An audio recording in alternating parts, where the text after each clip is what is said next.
Salut tout le monde, ici iPhone THQ. Aujourd'hui, je vous présente le Jailbreak Untethered 4.3.2, donc qui vient tout juste de sortir.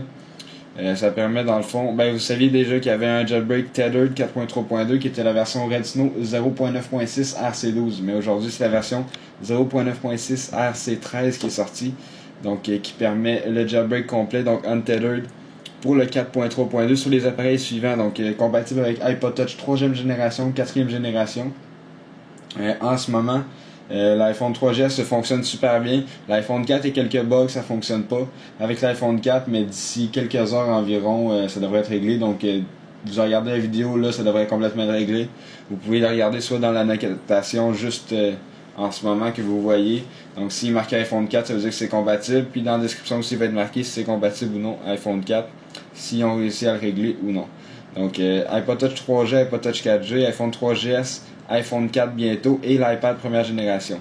Donc l'iPhone 4 c'est le modèle GSM seulement qui va être compatible. Donc le modèle CDMA Verizon il fonctionne pas. De toute façon il n'y a pas de 4.3.2, c'est seulement le 4.2.7. Donc retournons aux choses importantes. Donc vous avez besoin de votre firmware 4.3.2 de votre appareil bien sûr. Donc moi je vais le faire avec mon iPod Touch 4e génération comme d'habitude. Donc ça me prend le iPod Touch, le firmware d'iPod Touch 4.3.2 et Redsn0w la version 0.9.6 RC13. Donc vous allez pouvoir downloader ça dans le lien dans la description de la vidéo. Downloader le firmware, le Redsn0w. Donc une fois que vous avez downloadé le Redsn0w, vous faites simplement cliquer droite et l'extraire. Donc là je ne l'extrairai pas deux fois, il est déjà extrait. Donc on peut supprimer ça une fois qu'il est extrait. Puis je vais aller chercher ici mon Redsn0w. Donc, j'ai ici ma version Redsn0w, puis ensuite vous avez 5 fichiers à l'intérieur comme ça ici. Donc, on va juste avoir besoin de redsn0w.exe. Ensuite, je vais bien vous montrer que je suis en version 4.3.2 sur mon iPod Touch 4e génération. Donc, je vais dans les réglages, général, information. Ici, version 4.3.2. Donc, je vais faire ça, je le Jailbreak Untethered 4.3.2. Donc, une fois qu'on a toutes nos choses à downloader, on est prêt. Donc, on peut tout simplement lancer Redsn0w. Donc on double-clique sur Redsn0w. Ensuite, on va aller cliquer sur Browse pour aller sélectionner notre firmware qu'on a sur notre bureau qu'on a précédemment downloadé. Donc le firmware 4.3.2. Je prends 4.3.2 de l'iPod Touch 4e génération. Là, ça dit que notre IPSW a été identifié correctement. Donc on fait Next. Là, ça va tout simplement loader. Ça ne devrait pas être trop long.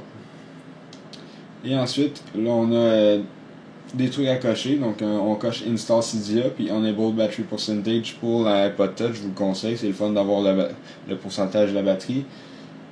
Et ensuite on peut faire Next, les autres options c'est pas important, donc c'est la même chose que dans les autres versions de Redsn0w. Donc vous faites simplement cliquer sur Next. Ensuite ça va nous demander de mettre notre appareil en mode DFU. Donc pour mettre notre appareil en mode DFU, ce qu'on a besoin de faire c'est tout simplement cliquer sur les deux boutons, si vous regardez à l'écran ici. On clique sur les deux boutons, donc le Home Button et le Power Button pendant 10 secondes jusqu'à temps que notre appareil soit éteint. Une fois qu'on a compté les 10 secondes, on peut lâcher le Power Button et maintenir le Home Button pendant 10 à 15 secondes jusqu'à temps de Redsn0w le détecte. Donc en même temps cliquer sur Next, on va commencer. Donc je clique sur Next, je pèse sur 10 secondes sur les deux. Donc 1, 2, 3, 4, 5, 6, 7, 8, 9, 10, je relâche le power button et je maintiens celui d'en bas, donc on n'a pas besoin de compter, c'est jusqu'à temps que Redsn0w le reconnaisse. Donc ici on va voir que Redsn0w il fait le processus, donc ça veut dire que ça l'exploit with Limerain.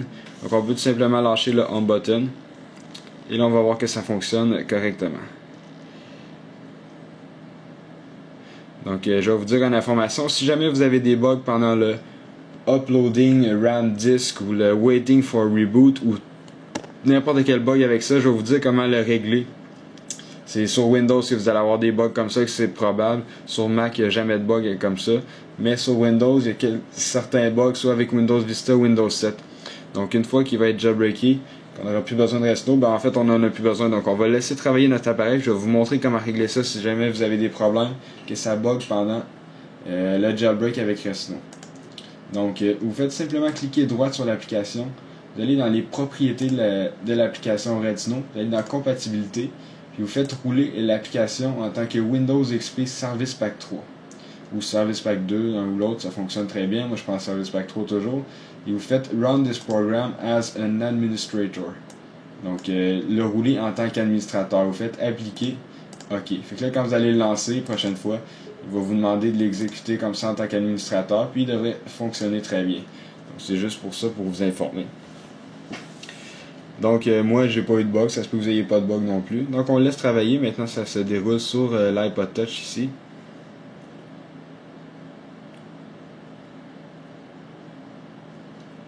Donc, dans le fond tout le reste est juste sur l'iPod Touch, donc une fois qu'on n'a plus besoin de l'ordinateur, donc je vais tout simplement fermer mon écran d'ordinateur pour qu'on aille directement sur l'iPod Touch. Voilà, donc là, il installe les bundles, ça devrait pas être trop long.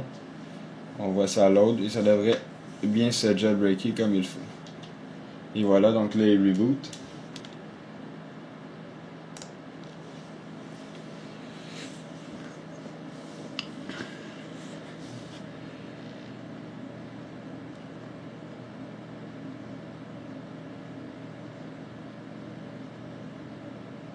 On laisse travailler, donc on n'aura pas besoin de relancer Red Snow, rien de ça. Le CDI va être correctement installé puisque c'est un jailbreak untethered.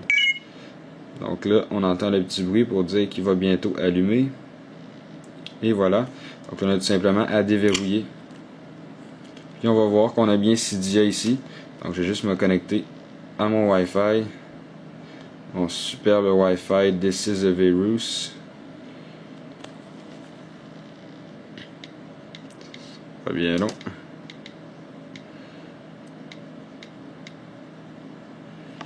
Donc une fois rejoint, vous faites tout simplement lancer Cydia. Ça va faire tout simplement la préparation du système, puis ça va redémarrer Cydia par la suite. Donc c'est très simple une fois terminé avec Red Snow. Puis ensuite vous pouvez installer vos applications Cydia, rajouter des sources, n'importe quoi. C'est un jailbreak complet et ça fonctionne très bien. Vous pouvez redémarrer, mettons après l'installation de WinTerboard ou whatever, là.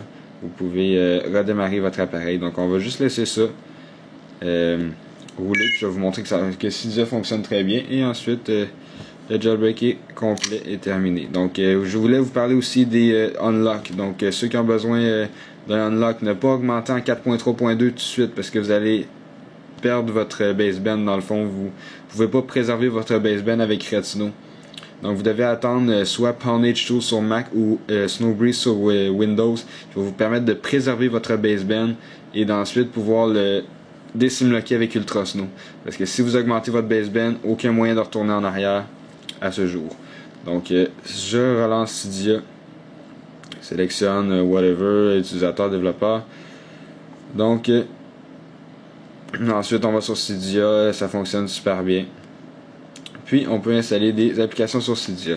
Donc dans le fond c'était ça, c'était simplement pour vous montrer comment jailbreaker en 4.3.2 de façon untethered avec les appareils suivants: iPod Touch 3G, iPod Touch 4e génération, iPhone 3GS, iPhone 4 et l'iPad 1re génération. Donc c'était iPhone THQ. N'oubliez pas de vous abonner à mon canal de YouTube juste en cliquant sur le bouton s'abonner. Et cela va vous permettre de recevoir toutes les prochaines vidéos que je vais mettre en ligne. Et visitez aussi le site internet iPodTouchUserPro.com. Merci beaucoup, au revoir.